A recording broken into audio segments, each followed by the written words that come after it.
This is the study guide for exam 3 on chapter 9. First section of the exam will be a vocabulary exercise, and it's recommended that you prepare with pages 300 to 303 and 330.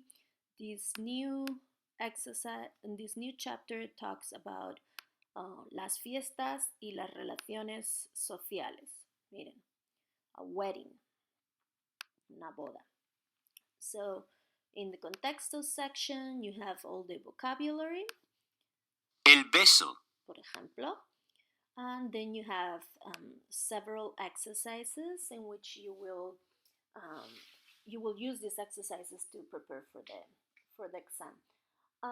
In the exam, you'll have an exercise in which you will be given sentences with blanks to fill, and you will have a word bank to complete these blanks based on this vocabulary. Something similar to this exercise. María y sus compañeras de cuarto, and the answer would be se llevan bien, son buenas amigas, for example. So you could use this one as a model. In the second part of contextos, you have more exercise, and that you should practice. And then going back to the study guide, there will be an audio assignment, an audio exercise. To prepare for that, use the files, the audio files in the contextos section. I particularly like this one about Silvia and the chocolate, and also use the part of escuchar to prepare for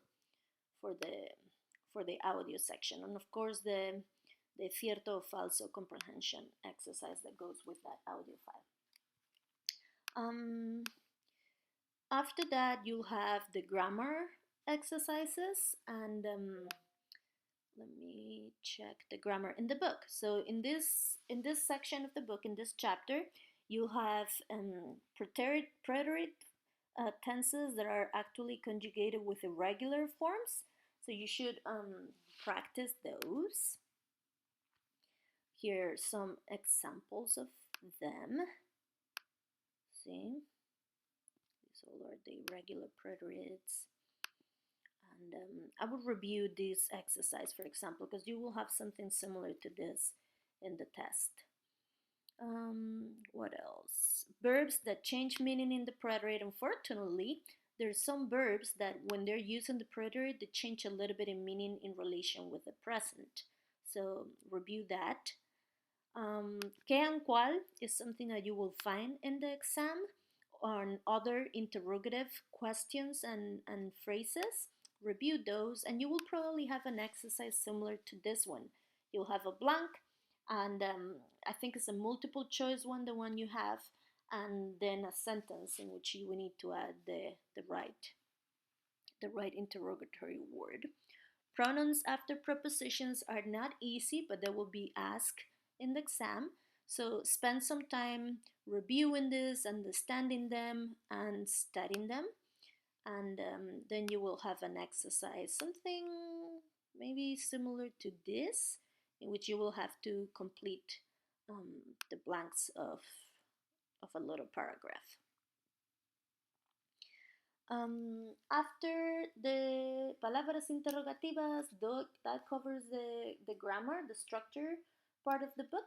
And then at the end, you will have, like always, the questions based on fotonovela, cultura, lectura, and panorama. And that's all for chapter 9. Buena suerte y pueden contactar conmigo si tienen preguntas. Gracias.